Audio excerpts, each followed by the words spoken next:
Everyone, आज की कड़ी में हम स्लीप यानी कि नींद के बारे में जानेंगे। पर्याप्त नींद हमारे वेलबींग के लिए महत्वपूर्ण है, इसीलिए डॉक्टर्स भी स्वास्थ्य बिगड़ने पर अच्छी नींद लेने की सलाह देते हैं। ये हमारे शरीर और ब्रेन के रीजनरेशन के लिए आवश्यक है। आध्यात्मिक पहलू में नींद पवित्र चीज है जिसमें किसी भी प्रकार का हस्तक्षेप नहीं होना चाहिए, क्योंकि नींद आपको हायर वर्ल्ड्स के संपर्क में लाती है। आप हजारों लोगों की मदद कर सकते हैं और बहुतों से मदद, सलाह और ज्ञान ले सकते हैं। भौतिक दुनिया से बड़ा विस्तृत क्षेत्र सेवा और ज्ञान अर्जित करने का आपको नींद के दौरान मिलता है। साइंस ऑफ स्लीप का अध्ययन करना चाहिए, क्योंकि इसमें महान छिपे खजाने हैं। हमें दूसरों की भी नींद का सम्मान करना चाहिए और उसमें बाधा उत्पन्न नहीं करना चाहिए। साइकोलॉजी में नींद के 2 चरण हैं, रैपिड आई मूवमेंट REM या नॉर REM यानी कि डीप स्लीप। पर आध्यात्मिक दृष्टिकोण से नींद 7 प्रकार की होती है। Etheric sleep, astral sleep, mental, intuitional, आत्मिक, मोनेडिक और डिवाइन स्लीप। सामान्य व्यक्ति के लिए प्रथम 3 नींद होती है और आखिरी की 4 नींद हाई इवॉल्व सोल्स की होती हैं। पहला एथरिक स्लीप, जिसे डॉग स्लीप भी कहा जाता है। इस समय आत्मा सुप्तावस्था में होती है और एथरिक बॉडी एथरिक प्लेन तक पहुंच जाती है, जहां बुरी अर्थबाउंड सोल्स विभिन्न सत्ताएं और एनिमल्स हैं। इसमें सपने देखे जाते हैं और नाइटमेयर और अटैक्स भी इसी समय होते हैं। इस उथली नींद के दौरान पोस्ट हिप्नोटिक सजेशंस का खतरा होता है। उदाहरण के तौर पर हॉस्पिटल्स में पेशेंट इस प्रकार की नींद लेते हैं। आसपास के डॉक्टर्स, वार्ड बॉय या रिश्तेदारों की बातों, घटनाओं या कमांड को ग्रहण करते हैं। इसीलिए यदि कोई पेशेंट ऐसी बुरी आदत के बारे में नींद के दौरान सुनेगा, तो पेशेंट ठीक होने के बाद वैसी ही आदत या कमांड को अपनाने के लिए बाध्य होगा, जबकि पहले उसने इस बारे में कभी सोचा भी नहीं था। इस प्रकार की नींद केवल शरीर के लिए रिचार्जिंग प्रोसेस के लिए होती है। कई लोग ऐसी अवस्था में ज्यादा नींद लेते हैं।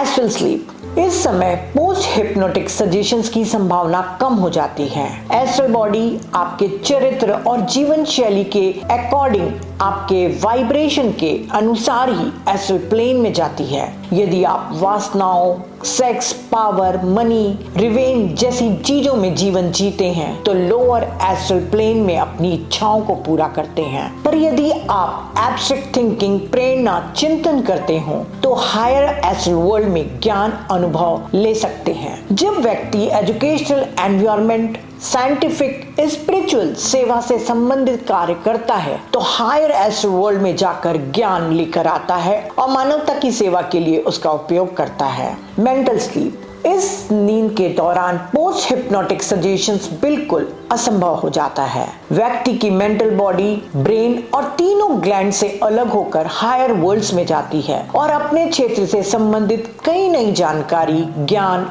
आइडिया लेकर आती है।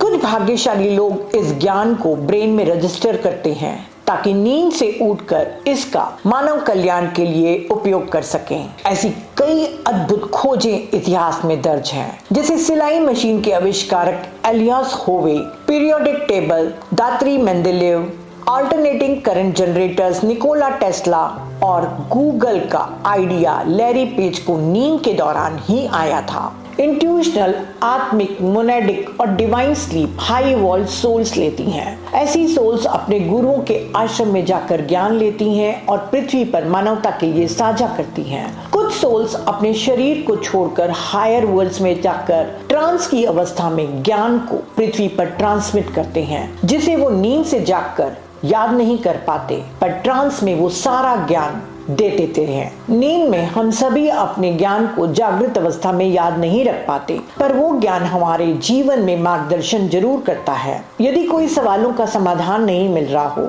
या आप किसी क्षेत्र में रिसर्च करना चाहते हैं, तो उस चीज को याद करते हुए अपने हायर सेल्फ से पूछें और सोचें। सुबह आपको उससे संबंधित समाधान या जानकारी मिल जाएगी। यह जागने के कुछ मिनटों तक ही रहता है, इसीलिए सोने के पूर्व ही पेन कॉपी लेकर सोना चाहिए, ताकि विस्मृत होने के पूर्व आप इसे लिख सकें। ये बहुत महत्वपूर्ण है कि आप कैसे और किस अवस्था में जागते हैं। अगर आप गुस्से, चिड़चिड़े, डिप्रेस, अनहैप्पी और डल फीलिंग के साथ उठते हैं तो इसका अर्थ है कि आप नींद के दौरान लोअर वर्ल्ड्स में थे, नेगेटिव फोर्स या एंटिटी के संपर्क में आए थे, डार्क फोर्सेस के साथ हो सकता है संघर्ष हो और इन सब के कारण आपकी एनर्जी लॉस्ट हो गई हो। व्यक्ति जितनी गहरी नींद लेता है उतना ही अधिक ज्ञान एकत्रित कर पाता है और व्यक्ति ज्यादा एनर्जेटिक, क्रिएटिव, सेवा करने की इच्छा और उत्साही और सकारात्मक दृष्टिकोण वाला होता है। अच्छी नींद लेने के लिए आपको कुछ बातों का ध्यान रखना आवश्यक है। आपको नींद का एक नियत समय तय करना चाहिए और रोज उसी टाइम पर ही आपको सोने की कोशिश करनी चाहिए। चाहे वीकेंड हो तब भी हो सके तो उसी टाइम में ही आप सोने जाएं। सोने के 1 घंटे पूर्व ही अपने कमरे की रोशनी कम कर लें। गैजेट्स यानी कि आईपैड, मोबाइल, लैपटॉप, इन सब से दूरी बना लें ताकि मेलाटोनिन हार्मोन की मात्रा बढ़ सके और आप गहरी नींद में आसानी से जा सके। आपका रूम साफ सुथरा और कम से कम फर्नीचर वाला हो। रूम में थॉट, इमोशन और एंटिटीज नींद में खलल डाल सकते हैं। किसी होटल और सराय के रूम में आप नींद की क्वालिटी से तुलना कर सकते हैं। ऐसे ही आपके रूम में पड़े ऑब्जेक्ट्स, गैजेट्स और फर्नीचर से जुड़े थॉट, इमोशन और इमेनेशंस भी आपकी नींद को बाधित कर सकते हैं। आपके सोने वाले रूम में पेट्स ना हो, रुका हुआ पानी, बिजली के तार, भारी मशीनें, शोर, कुछ गंध, पेड़ों और फूलों को हटा देना चाहिए। सोने के पूर्व आप लाइट म्यूजिक का सहारा ले सकते हैं और सर्वोत्तम साधन मेडिटेशन है। मेडिटेशन इस दुनिया का सबसे अच्छा ट्रैंक्विलाइजर है, यानी कि नींद लाने का सबसे अच्छा साधन है। ये न केवल आपके मन को शांत करता है बल्कि मेलाटोनिन की मात्रा को भी बढ़ाकर आपको गहरी नींद में ले जाता है। इसीलिए मेडिटेटर्स बहुत ही गहरी नींद लेते हैं। इमोशनल और मेंटल बाधाएं भी सोल को हायर रेल्म्स में जाने से रोकती हैं, जैसे anger, fear, hatred, jealousy, revenge, greed. इसीलिए जीसस ने कहा है, don't let the sun go down on your anger. तो रात्रि पूर्व जितना भी आपका किसी से नाराजगी है उन सबको आप माफ करके शांत मन से सोने के लिए चले जाएं। नींद में एक और शक्तिशाली बाधा है अटैचमेंट। जो भी आपके पास है वो छीना जा सकता है या मृत्यु से छीन लेगी। इस चीज को आप प्रतिदिन याद रखें। जो लोग सांसारिक संपत्तियों के लिए छल कपट करते हैं वे अच्छी नींद नहीं ले पाते, ना ही वे सूक्ष्म संसार का लाभ ले पाते हैं। कार, संपत्ति, फर्नीचर, इन सभी का आप उपयोग करें पर तादाद में न रखें। ये प्रकृति के हैं और मदद के लिए दिए गए हैं। हो सके तो इसका सेवा और क्रिएटिविटी के लिए